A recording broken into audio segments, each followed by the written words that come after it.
महामहिम पद गौरवशाली स्वर्णिम है इनका इतिहास। हर भारतवासी के दिल में बसे इनके प्रति आदर विश्वास, इनके प्रति श्रद्धा विश्वास। नमस्कार मित्रों, स्वागत है आपका संप्रेषण विद एसएस में। मैं हूं आपका दोस्त डॉक्टर एस एस त्रिपाठी। जी हां मित्रों, आज बात देश के प्रथम नागरिक महामहिम राष्ट्रपति जी की। देश में इस समय देश के 15वें राष्ट्रपति जी के चुनाव की तैयारियां जोरों पर हैं और अगले सप्ताह 18 जुलाई 2022 को मतदान होना हुआ है।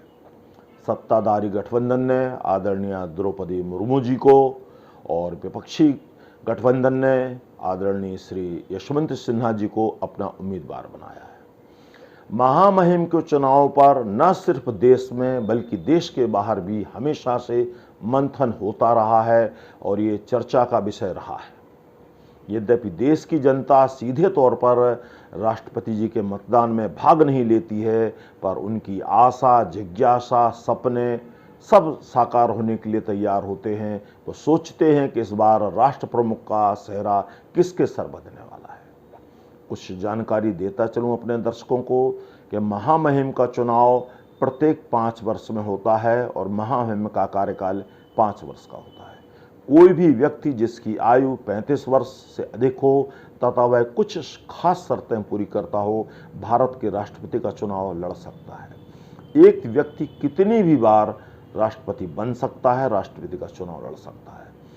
एक खास बात हमारे देश में हमेशा से रही है कि जो सत्ताधारी गठबंधन है उसका ही प्रत्याशी सामान्यतया जीतता है। ऐसा माना गया है और ऐसा होता रहा है। अब बात एक बेमिसाल राष्ट्रपति चुनाव की। वो बेमिसाल राष्ट्रपति चुनाव जो आज भी जब जब राष्ट्रपति चुनाव होता है उस चुनाव की चर्चा किए बिना चर्चा पूरी नहीं मानी जाती है। जी हाँ मित्रों, अगर हम अतीत के पन्ने पलटें तो राष्ट्रपति चुनाव में भाग लेने वाले एक जुझारू, जाबाज, बेमिसाल व्यक्ति, महापुरुष का नाम हमेशा बड़े आदर और मान के साथ लिया जाता है और वो महापुरुष व्यक्ति थे महामहिम डॉक्टर नीलम संजीव रेड्डी जी, जो हमारे देश के 6वें राष्ट्रपति रहे हैं। अब मित्रों, बात करते हैं कि श्री नीलम संजीव रेड्डी जी का चुनाव बेमिसाल क्यों कहा जाता है, क्यों हर राष्ट्रपति चुनाव के वक्त उस चुनाव की चर्चा अवश्य होती है। इसके पीछे 2 कारण हैं। पहला कारण यह है कि मित्रों, 1969 में जब राष्ट्रपति चुनाव प्रारंभ हुआ तो श्री नीलम संजीव रेड्डी जी को सत्ता पक्ष कांग्रेस ने अपना अधिकृत प्रत्याशी बनाया था और लोग ये मानकर चल रहे थे कि श्री नीलम संजीव रेड्डी जी ही जीतेंगे। लेकिन ऐन वक्त पर खेला हो गया।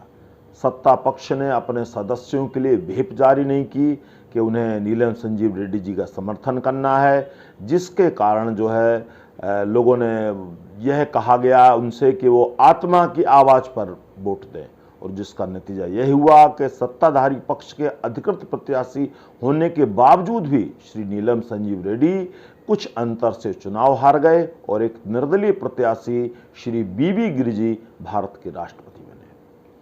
और इसका प्रमुख कारण था कि श्री रेड्डी को अपने ही पार्टी के कुछ प्रमुख लोग पसंद नहीं करते थे, जिसके कारण यह सारा खेला हुआ। इसके बाद रेड्डी जी अपने गांव चले गए और कुछ समय तक राजनीतिक पटल से दूर रहे। 1975 में इमरजेंसी लगने के बाद, श्री जेपी नारायण जी के आह्वान के बाद श्री रेड्डी जी पुनः सक्रिय राजनीति में लौटे। उन्होंने लोकसभा का चुनाव लड़ा और वो जीते भी। जब 1977 में जनता पार्टी की गैर कांग्रेसी सरकार बनी और जुलाई 1977 में जब राष्ट्रपति चुनाव का कार्यक्रम घोषित हुआ तो जनता पार्टी ने उन्हें अपना अधिकृत प्रत्याशी बनाया। और दूसरा कारण जो लोग कहते हैं कि रेड्डी साहब के मन में 1969 के जो खेल उनके साथ हुआ था उसकी कसक उनके मन में अभी तक थी, तो वो भी जोर शोर से तैयारियों में लग गए और माननीय दर्शकों, बड़े ही आश्चर्यजनक रूप से वो निर्विरोध राष्ट्रपति चुने गए। देश के एकमात्र ऐसे राष्ट्रपति जो निर्विरोध चुने गए वो एकमात्र श्री नीलम संजीव रेड्डी हैं। और उसके बाद उन्होंने देश के 3 प्रधानमंत्रियों के साथ कार्य किया, जिनमें श्री मोरारजी देसाई, चौधरी चरण सिंह और श्रीमती इंदिरा गांधी जी। और उन्होंने देश की सेवा में अपना अभूतपूर्व योगदान किया और जुलाई 1977 से जुलाई 1982 तक भारत के राष्ट्रपति रहे। अब कुछ रोचक तथ्य। रोचक तथ्य यह है मित्रों के डॉक्टर राजेंद्र प्रसाद जी के अलावा कोई भी व्यक्ति 2 बार भारत का राष्ट्रपति नहीं रहा है और कोई भी आम व्यक्ति राष्ट्रपति चुनाव क्यों नहीं लड़ पाता है, इसके बारे में कई बार दर्शक पूछते हैं, बड़ी चर्चा होती है। तो चूंकि बड़ा ही महत्वपूर्ण पद का चुनाव है और पहले कुछ ऐसा था कि कोई भी चुनाव लड़ लेता था, लेकिन बाद में परिस्थितियां बदलीं।